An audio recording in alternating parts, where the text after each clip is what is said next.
ഗുണഭോക്താക്കൾ എന്ന് പറയുന്നത് മാവൂർ പെരുവൽ പഞ്ചായത്തിലെ കരാറുണ്ടല്ലോ. ഇതിന്റെ നടത്തിപ്പ് എങ്ങനെ പൊതുജന പങ്കാളിത്തത്തോടു കൂടിയാണോ എങ്ങനെയാണ് പൊതുജന പങ്കാളിത്തം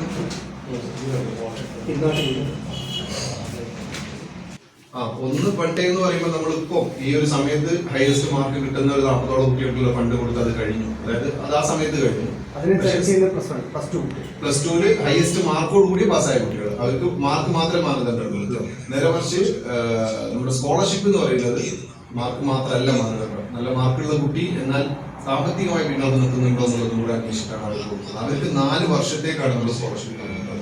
അതായത് ഇപ്പം പ്ലസ് ടു പാസ്സായി ഹയർ സ്റ്റഡീസിന് പോകുന്ന കുട്ടികൾ, ആ കുട്ടിക്ക് 4 വർഷത്തേക്ക് ഓരോ വർഷത്തേക്ക് 20,000 രൂപ വെച്ച് 4 വർഷം വരെ അവർക്കുള്ള സ്കോളർഷിപ്പ് ഞങ്ങൾ കൊടുക്കാൻ വിചാരിക്കുന്നു. ഈ ഹയസ്റ്റ് മാർക്ക് എന്ന് പറയുമ്പോൾ 2 പഞ്ചായത്തിൽ വരുന്ന ഏറ്റവും ഹയസ്റ്റ് ആയിട്ടുള്ള കുട്ടികളാണ്. അതെ അതെ അതെ അതെ അങ്ങനെ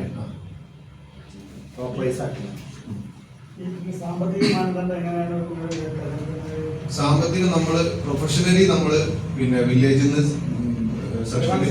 വരുമാന സർട്ടിഫിക്കറ്റ് വാങ്ങാൻ പറയുന്നുണ്ട്. എന്നിരുന്നാൽ പോലും ഞങ്ങളത് ഫിസിക്കലി ഞങ്ങളത് ചെക്ക് ചെയ്ത് ഏതെങ്കിലും ഒരു വാർഡ് മെമ്പർ ഉണ്ടാവും, എന്തായാലും ആ വാർഡ് മെമ്പറോട് ചോദിച്ചാൽ അവരുടെ സാമ്പത്തിക അടിത്തറ എന്താണ്, അവർ പറഞ്ഞതുപോലെ തന്നെയാണോ ഒക്കെ കൃത്യമായി വിശകലനം ചെയ്തതിനു ശേഷം മാത്രമേ വെരിഫിക്കേഷൻ ഉണ്ടാവും. കൃത്യമായ വെരിഫിക്കേഷൻ ഉണ്ടായതിനു ശേഷം മാത്രമേ, അതായത് അത് ഒരിക്കലും അനാഥരിലേക്ക് എത്തിപ്പെടരുത് എന്നുള്ള കൃത്യമായ ബോധ്യം സംഘടനയ്ക്കുണ്ട്. അതുകൊണ്ട് തന്നെ അത്തരത്തിൽ അത് സ്ക്രൂട്ടിനൈസ് ചെയ്തതിനു ശേഷം മാത്രമേ ഞങ്ങളത് കൊടുക്കുകയുള്ളൂ, അവരെ അതിന് പ്രഖ്യാപിക്കുകയുള്ളൂ.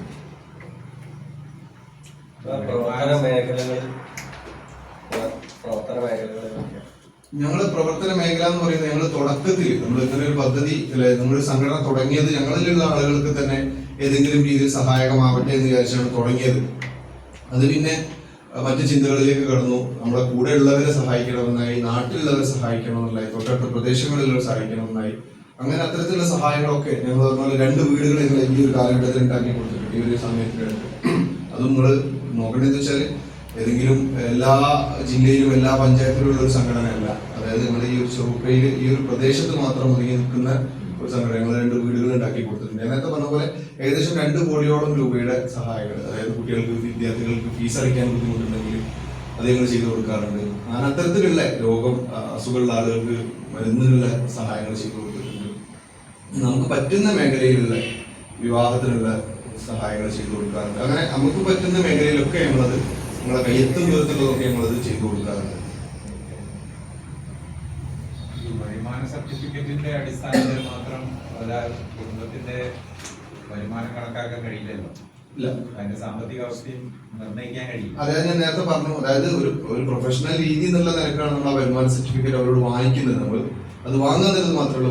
ഫിസിക്കലി ഞങ്ങൾ തന്നെ നേരിട്ട് അത് ആ കുട്ടിയുമായിട്ട് ബന്ധപ്പെട്ട വാർഡിലെ മെമ്പറെയോ അല്ലെങ്കിൽ അവിടെ ആരെങ്കിലും ഉണ്ടാവുമല്ലോ നമുക്ക് ബന്ധപ്പെടാൻ പറ്റുന്ന ആ ഒരു സംഗതി റെഡിയാണോ, വരുമാനമായിട്ട് ബന്ധപ്പെട്ടുള്ള സാമ്പത്തിക ബുദ്ധിമുട്ടുള്ള കാര്യങ്ങളൊക്കെ ഒന്ന് അന്വേഷിച്ച് ഫിസിക്കലി അന്വേഷിച്ച് ഉള്ളത് റെക്ടിഫൈ ചെയ്തതിനു ശേഷം മാത്രമേ അതെന്തായാലും അപ്രൂവ് ചെയ്യുള്ളൂ. ഈ 2 കഴിഞ്ഞ സെലക്ട് ചെയ്തു കഴിഞ്ഞ ശേഷം ഇത് ഏത് നിങ്ങൾ പുതിയ ചടങ്ങുകൾ വെച്ചിട്ട് എങ്ങനെയാണ് നടത്തുന്നത്?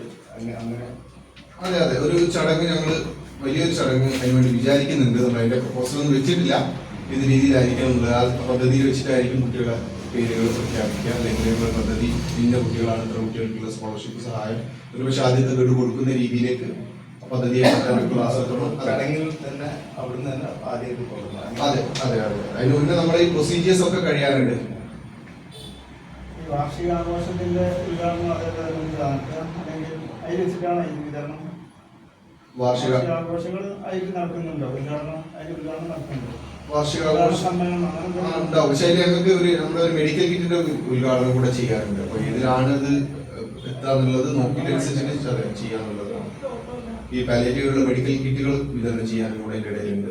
ഏത് പദ്ധതിയിൽ ഉൾപ്പെടുത്തിയിട്ടാണെന്നുള്ളത് നോക്കിയിട്ട് ചെയ്യാനാണ് വിചാരിച്ചത്. ഇപ്പൊ അപേക്ഷ തരുന്നതിന് കാലാവധി ഉള്ളിലായിട്ട് അങ്ങനെ എന്തെങ്കിലും അതെ. ഞങ്ങളിപ്പോ ഈ ഒരു 5 ദിവസത്തിനുള്ളിൽ തന്നെ നാളെ തന്നെ നമ്മൾ അതിന്റെ പിന്നെ അപേക്ഷ ക്ഷണിക്കുന്ന പദ്ധതികൾ നാളെ തന്നെ കഴിയും. അത് കഴിഞ്ഞ് ചുരുങ്ങിയ ദിവസത്തിനുള്ളിൽ തന്നെ അപേക്ഷത്തിന്റെ ഡേറ്റ് ക്ലോസ് ചെയ്തതിനു ശേഷം നമ്മൾ ആ ഒരു അപേക്ഷ ഏകദേശം ജൂലൈ 10 കൂടി ഞങ്ങൾ അപേക്ഷ ക്ഷണിക്കുന്ന നിർത്തിയ ശേഷം നമ്മൾ സ്ക്രൂട്ടിനൈസ് ചെയ്തതിന്